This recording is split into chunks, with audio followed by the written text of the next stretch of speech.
राधे राधे मेरे प्यारे भाइयों बहनों माताओं व बंधुओं, संस्कार की बातें चैनल में आपका स्वागत है।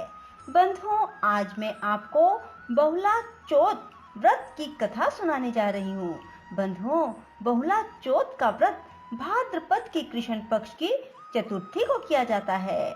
इस व्रत को माताएं अपने पुत्रों की रक्षा के लिए करती हैं। इस दिन गेहूं एवं चावल से निर्मित वस्तुएं वर्जित हैं, अर्थात इस दिन गेहूं और चावल का प्रयोग खाने में नहीं किया जाता। इस दिन गाय और सिंह की मिट्टी की प्रतिमा बनाकर पूजन करने का विधान प्रचलित है। बंधुओं, इस व्रत में शाम को चंद्रमा के दर्शन के बाद ही भोजन किया जाता है।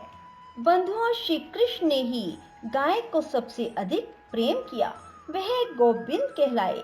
भाद्र कृष्ण पक्ष की चतुर्थी तिथि को पड़ने वाला बहुला चतुर्थी व्रत इसी प्रेम का प्रतीक है। इस बार यह बुधवार 25 अगस्त को पड़ रहा है।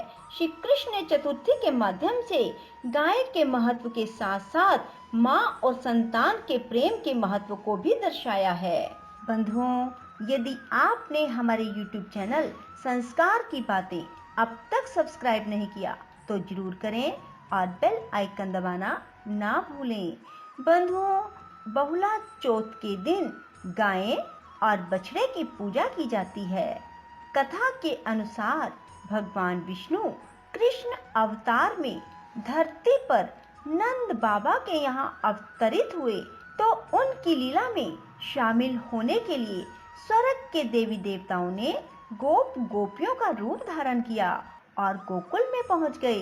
उसी लीला का आनंद लेने के लिए भगवान कृष्ण की सेवा के लिए स्वर्ग में उपस्थित कामधेनु का मन भी लालायित हो उठा और ऐसा विचार कर कामधेनु गाय अपने अंश में बहुला नाम की गाय बनकर नंद बाबा की गौशाला में पहुंच गई। जब भगवान धीरे धीरे बड़े होने लगे तो भगवान का गायों के साथ लगाव बढ़ने लगा, लेकिन बहुला नाम की उस गाय के साथ विशेष लगाव था। एक बार भगवान श्री कृष्ण गौओं को चराने जंगल में ले गए। बहुला नाम की गाय भी उन गायों के बीच में शामिल थी। संध्या के समय जब वे वापस लौट रहे थे तो बहुला नाम की गाय रास्ता भटक गई और झुंड से अलग हो गई। भगवान श्री कृष्ण ये जान चुके थे कि बहुला गाय मार्ग भटक चुकी है और स्वयं भगवान गाय को लेने के लिए उसके पास पहुंचे। उन्होंने सोचा क्यों न बहुला की परीक्षा ली जाए। ऐसा सोचकर भगवान श्री कृष्ण ने सिंह का रूप धारण किया और बहुला की ओर झपट पड़े।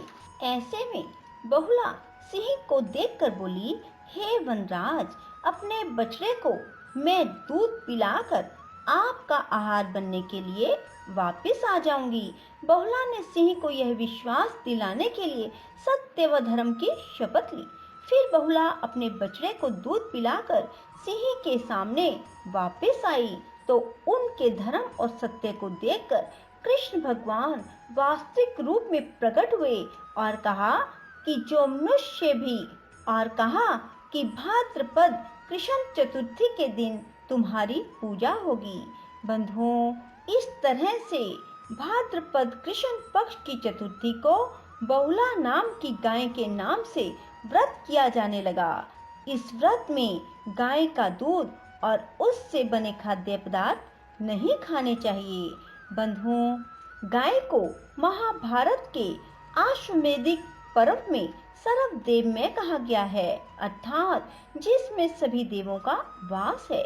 गाय के सींगों के मध्य में ब्रह्मा, ललाट पर शंकर, कानों में देवताओं के वैद्य अश्विनी और कुमार, नेत्रों में चंद्रमा और सूर्य, गीरवा में पार्वती, उदर में साध्य देवता, पेट में नक्षत्रगण, ककुद में आकाश, थनों में 4 समुद्र और गोबर में लक्ष्मी जी का निवास माना गया है। इसी कारण गाय को माता कहा गया है।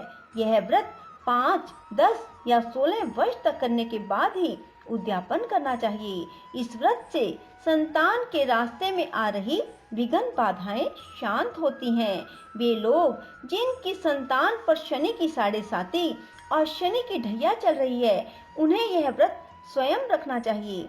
इस दिन गायों को हरा चारा खिलाना चाहिए। इस व्रत में अन्न ना खाएं। जो पकवान बनाएं उन्हीं से गाय माता को भोग लगाएं। भारत के कुछ भागों में इस दिन जौ तथा सत्तू का भी भोग लगाया जाता है। रात में चंद्रमा, गणेश और चतुर्थी माता को अर्घ दिया जाता है, फिर व्रत पूर्ण होता है। बंधुओं, यदि आपको हमारी ये वीडियो पसंद आए तो इसे लाइक करें और शेयर भी जरूर करें। धन्यवाद।